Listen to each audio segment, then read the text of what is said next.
Olá, eu sou Marcelo Apoloni, bem-vindos a mais um programa do meu canal no YouTube. O parcelamento de salários que já prejudica servidores do Estado de Minas Gerais chegou a Barão de Cocais, onde eu resido e trabalho, e a centenas de outros municípios do nosso estado. Esse colapso financeiro das prefeituras tem várias causas e eu pretendo colocar algumas para a gente refletir. A primeira delas é que a falta de verba dos municípios está ligado diretamente à falta de repasse dos estados e do governo federal, da União. Isso porque muitos municípios no nosso estado, no Brasil de modo geral, são municípios com pouca capacidade de arrecadação própria. Há uma dependência muito grande de repasses de impostos como o IPVA, o ICMS, fundos como fundos da saúde, fundos da educação, mas uma pequena capacidade de geração própria de caixa. E isso no momento em que os repasses estaduais e federais apresentam problemas, os municípios acabam não tendo condições de se manter. Só para a gente lembrar, em 2016, Michel Temer foi levado ao poder através de um golpe parlamentar, com apoio de uma parcela considerável da população brasileira, da mídia, os grandes meios de comunicação apoiaram as manifestações. E a primeira medida que Michel Temer tomou como presidente foi enviar ao Congresso um projeto de emenda constitucional chamado PEC 95, que acabou sendo aprovada e se tornando Emenda Constitucional 95, que congelou os gastos públicos por 20 anos. Nós estamos apenas no segundo ano de efeito dessa medida e os municípios e os estados já estão entrando em colapso. Então a gente pode prever que com a permanência dessa medida as coisas não tendem a melhorar tão cedo. Até porque o próximo presidente, o deputado Jair Bolsonaro, que se tornará presidente a partir de janeiro, assumirá o cargo, ele votou a favor dessa emenda constitucional e durante a campanha não demonstrou o menor sinal de que pretende revogá-la. Pelo contrário, todas as medidas anunciadas até agora pela sua equipe econômica significam mais aperto nas contas públicas. Então, a gente precisa entender que há sim fatores externos. Os municípios, aqui eu tenho visto vídeos do prefeito justificando o atraso nos pagamentos dos servidores. Eles não estão de todo errado ao afirmar que a culpa tem uma parte da culpa que é do Estado e do governo federal. Mas a gente precisa também entender que qual que é o papel de uma pessoa que administra o município? É compreender o que está acontecendo no Estado, o que está acontecendo no país. É importante fazer uma leitura correta de momento. E essa leitura, visto que essa medida já foi anunciada em 2016 e também que já há uma crise econômica latente em nosso país, principalmente desde 2015,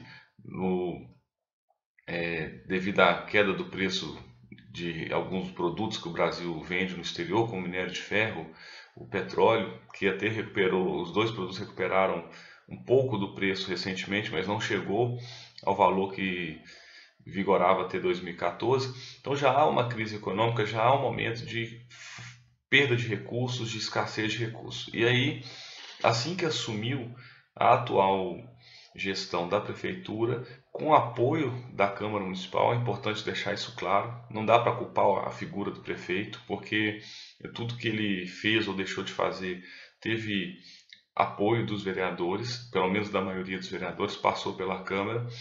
E aí, nos últimos anos, a atual gestão ela trabalhou com aumento de despesas, mesmo em um momento de queda de receita.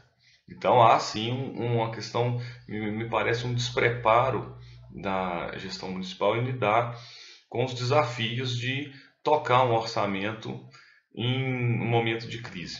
E aí eu vou citar três casos. O primeiro é a terceirização do hospital. O hospital, de longe, é a maior despesa que o município tem, mas ao mesmo tempo ele é muito importante porque ele consegue atender a demanda da sociedade em muitos casos sem necessidade de deslocamento, e até porque é para isso que existe o setor público, é para arrecadar impostos e oferecer uma contrapartida em saúde, educação, estrutura para a população. Mas o hospital ele tinha um custo de aproximadamente 13, 14 milhões anuais quando era administrado pela prefeitura. Ele foi terceirizado pela atual gestão, com amplo apoio da Câmara dos Vereadores, e essa despesa aumentou em 4 milhões ao ano. Então hoje nós temos aí um momento de queda de arrecadação, um aumento da despesa anual com a administração do hospital. Na época que o prefeito encaminhou à Câmara o projeto para a terceirização, ele alegou que queria um alívio na folha de pagamentos. Mas a gente tem que pensar as despesas públicas de modo geral, não pode pensar somente na folha de pagamentos, porque só há uma justificativa, e aí entra o segundo ponto. Você aliviar a folha de pagamentos, mas aumentando a despesa geral, isso é porque a Lei de Responsabilidade Fiscal determina um limite para a despesa com pessoal. E aí, tão logo o hospital foi repassado para o setor privado, com aumento de custo, óbvio que o setor privado trabalha em função do lucro, houve um aumento dos cargos comissionados na prefeitura. E aí, então, o que acontece?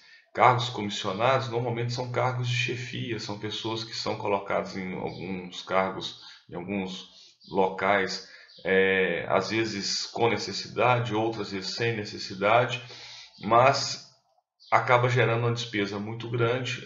A atual gestão bateu recorde de cargos comissionados e isso aumentou demais a despesa. Isso foi a segunda medida que está casada com a primeira. E a terceira medida tomada pela atual gestão foi o aumento do programa de transporte de universitários, que já existia, mas ele foi ampliado. Então hoje Barão de Cocais mantém ônibus para estudantes universitários em João Monlevade, em Itabira e em Belo Horizonte. Então, onde não é ônibus é van. Qual que é o problema disso? A responsabilidade do município é com o ensino fundamental. Ensino superior não é responsabilidade do município. É óbvio que se tem dinheiro sobrando e quer apoiar as pessoas do município que estão cursando superior, não há problema em oferecer isso, mas no momento de crise está, às vezes, deixando de suprir uma necessidade, no caso, pagar os próprios funcionários, mas está se mantendo um programa que ele não é obrigação legal do município e que ele gera uma despesa muito elevada. Eu já discuti isso em outro vídeo, eu até coloquei que uma forma de reduzir a despesa com transporte universitário sem acabar com o programa seria estabelecer pelo menos alguns critérios semelhantes ao que o governo federal usa para fornecer o ProUni, permitir o acesso ao ProUni. Não é qualquer pessoa que tem acesso ao ProUni. Aí é feita uma avaliação da renda familiar, da capacidade de estar arcando ou não com essa despesa.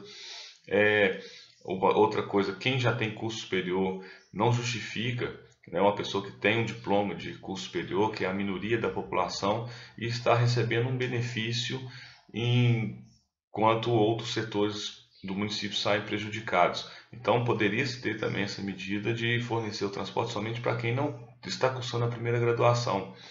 Então, mas enfim, a gestão trabalhou aumentando essas despesas. E na última semana começou a ocorrer algumas demissões dos cargos comissionados, já começa a ter uma sinalização que vai entrar em colapso completo se a prefeitura não tomar uma mudança de rumo. É importante também observar que aqui o município sempre teve uma capacidade muito pequena de arrecadação. O valor, por exemplo, do IPTU, são dois impostos municipais, IPTU e ISS. O IPTU ele era cobrado de forma ridícula até esse ano. E aí houve também, por parte da administração, com 2 anos de atraso, um encaminhamento de uma reforma tributária no município visando aumentar a arrecadação própria no próximo ano. Então a gente vê que parece um amadorismo, um improviso para administrar as contas públicas, que as coisas chegam e a equipe não dá uma resposta com rapidez, com o tempo que é necessário, que é exigido da administração pública, e a gente acaba tendo esses problemas com atraso. A tendência é que continue, porque há sim uma despesa muito alta no município e você não pode cortar nenhuma despesa de uma vez. É mais fácil numa administração pública você reduzir 10% num setor, reduzir outra 5% em outro setor, e você vai juntando uma redução de despesa para poder chegar a um valor ideal. Então a gente está acompanhando esse drama dos servidores públicos, e isso vai ter um impacto enorme no comércio do município, porque o servidor público, Barão de Cocais tem quase 1.200 servidores, o servidor é consumidor também, e o comércio já sofre com concorrência, porque algumas pessoas em alguns momentos, né, fim de ano, a pessoa pega o carro, vai comprar em Belo Horizonte, vai comprar às vezes em outros municípios próximos aqui também.